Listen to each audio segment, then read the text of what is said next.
Hey, I'm Kyle on the ecosystem team at Dagger. And if you've seen the movie Dodgeball, I'm also on the Purple Cobras. Love it. Yeah, so we're going to check out some new stuff on the Daggerverse and also Daggerized GoReleaser. GoReleaser, if you're not familiar, it's a project for building and releasing Go projects, basically. It's something that we use at Dagger, and we're big fans of it. And so recently, I took on the task of like daggerizing a bunch of tasks that you might use for contributing to GoReleaser. And for Dagger historians out there, you might remember over a year ago, Gerhard and I at Equinix Demo Days 2023 demoed a bunch of stuff with Equinix and Dagger, but also showing some Daggerized GoReleaser pipelines. And so in this YouTube video, you can see what that pipeline looked like before. This is ancient Dagger code. And at that time, the result out of that was just not the best DX compared to using like a makefile or something else to work with contributing to GoReleaser.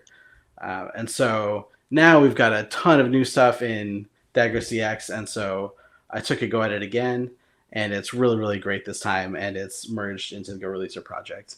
So if you look at this screenshot from YouTube real quick, if you can see it at all, there's a few things in this like build pipeline, like a hard-coded default tag and a place to pull the Git repo from, and then this really long pipeline of running these things. So now if we hop to the new pipeline, doesn't that look so much better? So this is like producing the same thing. It's producing a build of GoReleaser. We're able to default the OS to build with these optional arguments we have now, as well as the architecture. You'll notice we're not even passing in or looking up a Git repo at any point because we have context directories now, so that can just happen because this is in the GoReleaser project. I've separated out like the build environment, and we have just the go build command in this function now. And to step into a bit more of this code, so maybe you can have some inspiration on how you can daggerize your own things. All the different pipelines come back to this base container, which is a Wolfie container, and we add Go to it. Right now, it's just like whatever the latest version of Go in the Wolfie repos is. And then we add a bunch of caches specific to Go. These are a bit more verbose because one of the important parts of the test pipelines is that they're run as like a non-root user. So we have to make sure all the resources for that pipeline are accessible by that non-root user and so on. And then the build environment literally just takes that base and adds the source to it. If we go to that one, we take basically that context directory, add it a specific path with the non-root user as the owner, and set that as the working directory. Where it gets really cool is like one of the complicated things about the pipeline the first go around was all the different dependencies needed for running the whole test suite for GoReleaser, which is actually one of the reasons I wanted to Daggerize in the first place, is because it integrates with so many different tools. If we open up, you probably can't even see the left sidebar because you can't zoom that in yet in Zed. But if you look at, okay, well now I can't remember where it is. Pipe, there it is. So this directory of all these tiny things you probably can't see, these are like all the different things that GoReleaser actually integrates with. And so when you run the test suite for GoReleaser, you want to make sure that all these integrations still work. And so that means you have dependencies on crazy amounts of things because you might need, I don't know, well, let's look at what we need, right? So the test environment, we're going to start with that base that we looked at before with Wolfie and Go and our cache volumes. And we add a bunch of these packages, which is just kind of basic stuff. I guess the first ones are pretty basic for probably most build environments, but then we also add like UPX, cosine, Docker, and Sift. These are all things that we need to integrate with in the test suite. And then we get even more complicated because we need a bunch of these Nix packages. And this one was interesting because these packages aren't actually available in the Wolfie package repositories. And so to solve that, what I did was basically just take this Nix container, which I've defined above, and said, okay, in that container, we have all of these binaries that we need in our builder container. And so we just list out the binaries that we need and then go through that Nix container and just move them over to our builder container. And so that was a cool pattern. Basically, like our OS's package management failed, so we just fell back to using the container ecosystem, right? And so now we've got also like BuildX set up, which was another complicated one where I had to like grab the binary from a GitHub release and then put it at this specific path with these permissions.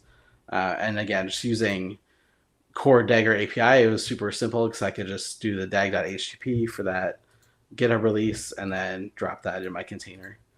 And so now with all that stuff, we've got all the dependencies we need to run the test. We've mounted a Docker engine because we also need in the test suite to actually build and run containers within the code.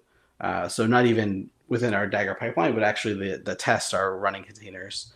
For example, running like a Docker registry so we can test pushing images to a registry. And we mount that at localhost, which looks super scary, but it's the only service binding we have. And it just works. So we just kind of hand wave over that for now. And then when we run the tests, which is up here, we've got all these arguments. Now, no matter where I'm running this thing, if I'm contributing to GoReleaser for the first time or running this in GitHub, we always have the exact same dependencies set up. And also we're running the exact same test commands. So there's no difference in environment between GitHub Actions on my machine, or if I'm the core maintainer of GoReleaser or a brand new contributor, we have the exact same test environment. So this is like all built into Dagger. So this is like the beauty of Daggerizing this. Is that Docker using a module, or did you have a command or a function called Docker? I think let's find out. Good question. So we go. By the way, I'm playing with your module and my terminal at the same time. Oh, perfect. Yeah, I'll show it in a second too. So it is using a module, and maybe this is. Are you suggesting this should be the feature one? Maybe, yeah. I mean, if it's good enough to be in this project. Yeah, so it's actually Solomon's. Yeah, yeah, so of course it's good enough to be the project. Yeah. So this is. I don't think that does it even work. It does, yeah. I mean, at least at this release, it does. Okay. And what else? Oh yeah, so the other pattern that we kind of used here was in the existing test workflow in CI, we always produce a test coverage report. So you can see in this test command, we run with cover mode atomic and produce this coverage.txt.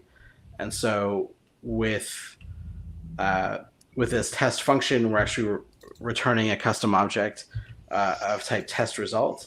And a test result is basically just a container. But the cool thing about that is that means we can also put functions on that object like coverage report. So now if I run Dagger call test coverage report, I'll get this file every time. If I run Dagger call test output, we'll just get the standard out. And so that's maybe the first steps towards something of like a more mature test pattern that we can work towards together. So if we go over to a terminal real quick, I've run Dagger functions, and I can see all these functions that I have available, like test and build and so on. So if I say Dagger call test, and by the way, I don't know the timestamp of in the video where we actually run this, but before it would have been something like Dagger call go run main.go source something or other. I'm not sure, but now we can just say Dagger call test because we have context directories and all these defaults and lots of cool DX stuff happening. Much easier. And that'll run. Yeah, and so now you can see like it's pulling in all those things from Nix. And I think I just updated to the latest Dagger release right before this, so it's not going to be fully cached, but I guess we still add some stuff. Or maybe I didn't upgrade. That's okay.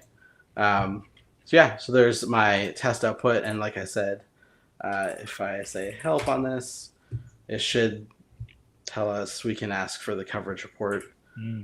So I can say Dagger call test coverage report, and I can output that here. And then, so my tests, all that stuff should be mostly, maybe fully cached. So just should just take a second. But then now I'm asking for a different output from the same DAG, right? So now it'll give me the file in a second here. Is this a main from GoReleaser? It is, yeah. So I'm not even on my fork right now. I just checked out main like a few minutes ago. Nice. Can you do split screen on two windows, Miranda, or no? Yeah, I probably can't. It might be a little smaller, but we can try it out. You want to share? I can show it after. It's really cool. As Cal is showing his module, I'm trying it out. Nice. Directly from the source, like I'm using Dagger as sort of a weird package manager. Nice. Yeah. And it's just really fun, and anyone watching can do it. You don't even need to check out source code or anything. It's pretty neat. So the cool thing, I'll show something like that once this finishes. It's taking longer than I thought it would be for some reason. And Kyle, while it's actually, can you make this turn a little bit larger, just so Yeah, of course. And then while it's loading to one of the questions, oh, sorry, go ahead. No, good.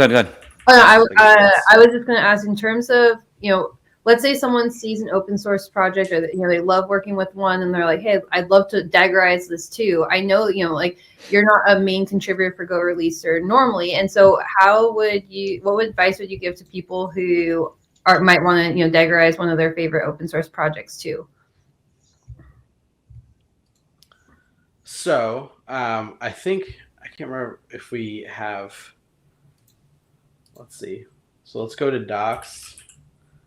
Oh boy, the computer's struggling. It must be really working on these tests right now. So if you go to adopting Dagger, there's this really cool step-by-step flow that you can kind of think about your project in different ways, where Dagger might be able to get you a lot of value really quickly.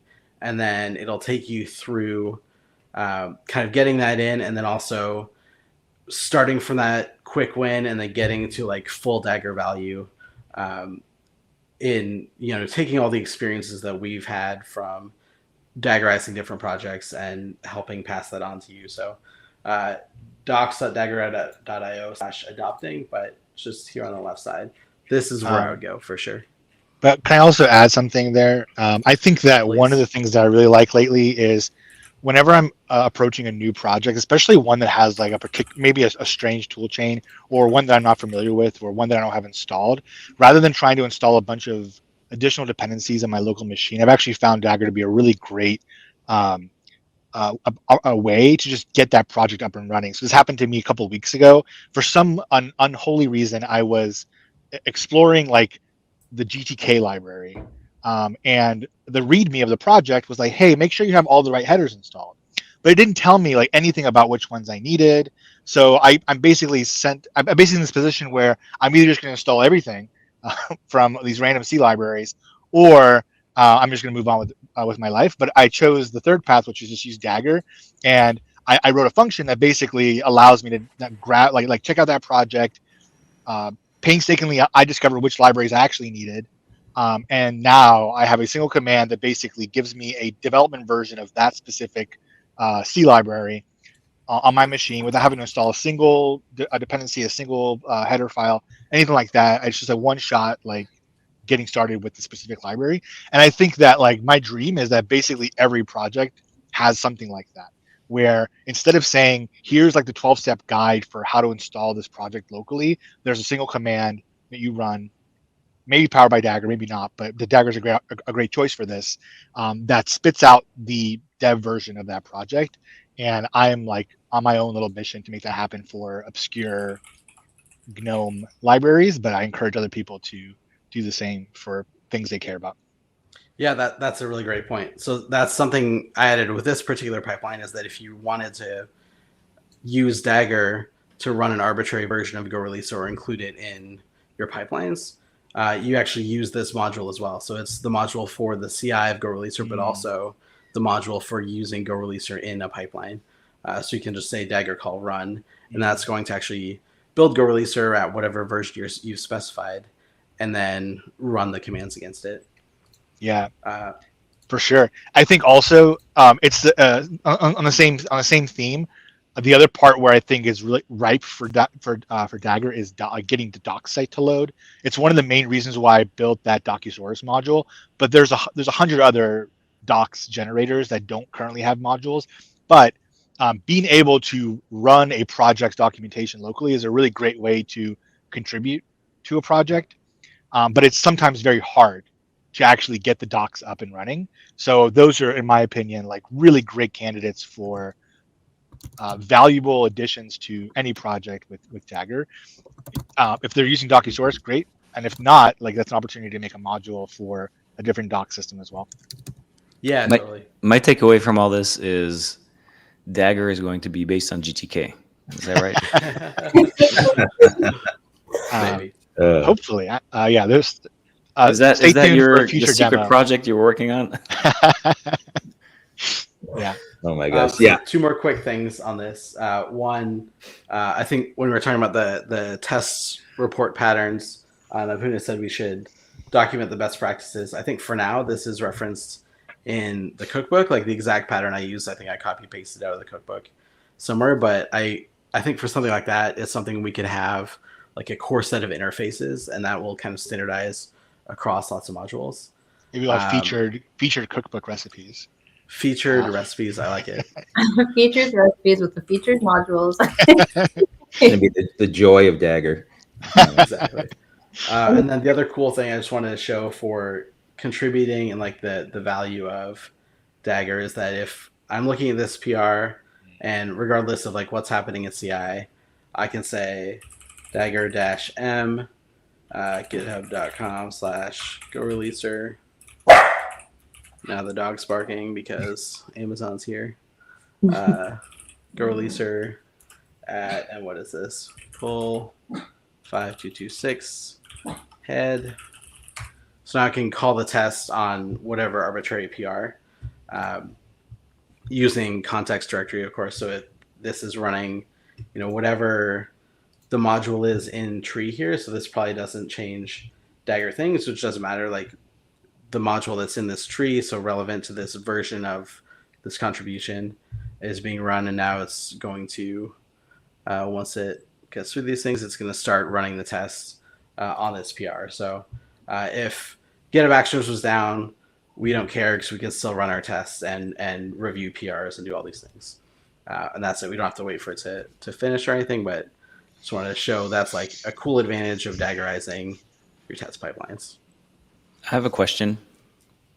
Can I ask it now? Yes, please. GoReleaser is a really interesting example because it's both an actual project that you've Daggerized, that you're using Dagger to develop GoReleaser, but also GoReleaser is a tool that can be used in Dagger pipelines for other projects, right? And since Daggerizing a project or packaging it as a reusable tool for another project both involve creating a Dagger module, you've kind of enabled both, right, with this module? Yeah, exactly. Is this transition smooth? If you wanted to see that. Yeah, so if you wanted to say... so it's the same module to both develop GoReleaser and develop with GoReleaser via Dagger. Yes. I'm curious about the experience doing that. Like, does it work well? Are there clashes, in the function names, things like that? Like when you call test, what are you testing? Things like that. Oh yeah, so I mean they would all be scoped to that module. So again, let's look at it real quick. So I can say Dagger install. So you're no longer in the GoReleaser. Yeah, so I'm in a brand new module. Okay. GitHub.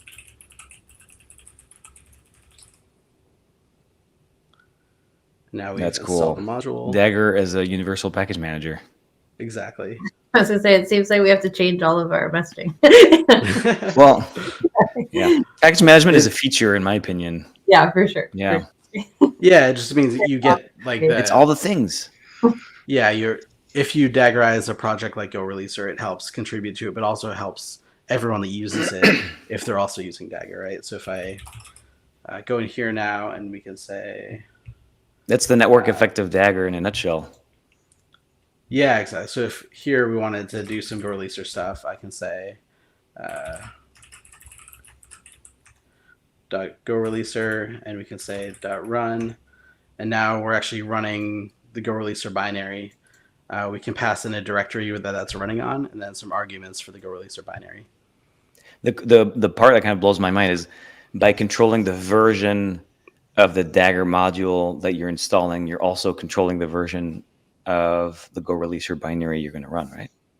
Exactly. So this, I didn't specify a tag, so I just installed main, but I can say, what are the recent versions? I could say when I did my install v2.3.2, and now the version of GoReleaser in my pipeline is that version, as well as the module version. But in this case, I don't care as much about that, but I can say, this. And also if I wanted to override this, so for some reason I need to use this version of the module, I can actually pass in a different context directory for GoReleaser itself and say, actually use in this pipeline, I want to use latest. And we can pass that in for the constructor for GoReleaser. And then when we run the GoReleaser binary with our directory and arguments, it's whatever version we've passed in. So you can pass that as an argument? Basically. Are you sure that works? Yeah, because the context directory is an optional argument, right? So if we go back to Oh, right. Okay. Like you specified one in your constructor.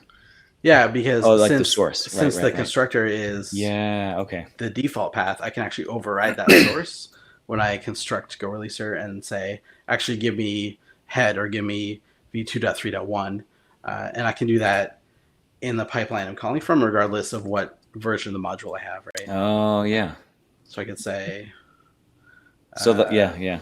I guess that's useful, especially if you want to run an older version of GoReleaser that hasn't been Daggerized, right? In like in the past Git history. I was curious. Yeah, exactly. So if I say source is, or I guess we have to pass in a directory here, so we don't get like the nice gitness. But I could say dag.git, github.com. Like your fork or something.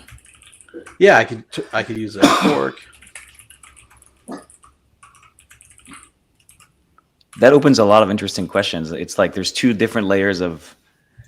You could use Dagger modules as a package management system if it's helpful, or you can just do your own dynamically if you prefer. It's kind of it's your DAG.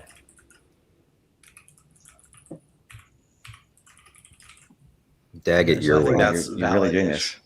Yeah, exactly. So this should roughly work. But then, then in here, I could say I have my project. My DAG, that I my wanted choice, to run but release. It's election week. We're allowed to make political jokes. Yeah, actually, there's a comment in YouTube around asking if we could have something kind of similar for this, of kind of a one command package set for our docs. So, but I love our community calls. The actions we get from the community calls is always great. I just saw that question from Nino pop in. I think it's I just saw a question from Nino pop in around like, oh, could we just have a preview environment of the docs? Exactly. Like that's what we're doing. I think somebody's doing it already internally, but that's what I've been doing. That's how I use. That's how I do it. Yeah. Yeah. So like in the PR, there'll be a link, potentially, but like you could, like, yeah, you can just like run this command to see the docs in the current state. It's really, really nice. It's a really, really great pattern.